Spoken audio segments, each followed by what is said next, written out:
ইসরায়েলের সব জিম্মিদের মুক্তি দিতে প্রস্তুত ফিলিস্তিনি স্বাধীনতাকামী সংগঠন। তবে তার জন্য ইসরায়েলকে দিয়েছে শর্ত ও কড়া হুঁশিয়ারি। কিছুদিন আগেও যেখানে ইসরায়েলের যুদ্ধবিরতি শর্তে নারাজ ছিল সংগঠনটি, সেখানে হঠাৎ জিম্মি মুক্তিতে রাজি কেন তারা? কি শর্ত দিচ্ছে ইসরায়েলকে?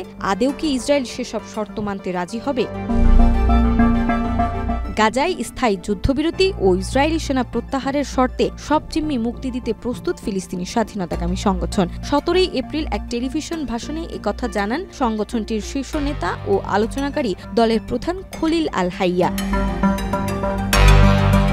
রয়টার্সের প্রতিবেদন অনুযায়ী খলিল আল হাইয়া জানান, ফিলিস্তিনি স্বাধীনতাকামী সংগঠন কোনো অন্তর্বর্তীকালীন চুক্তিতে রাজি নয়। গাজায় স্থায়ী যুদ্ধ অবসান, বন্দী ফিলিস্তিনিদের মুক্তি এবং গাজার পুনর্গঠনের বিনিময়েই তারা একটি পূর্ণাঙ্গ চুক্তির আলোচনায় প্রস্তুত।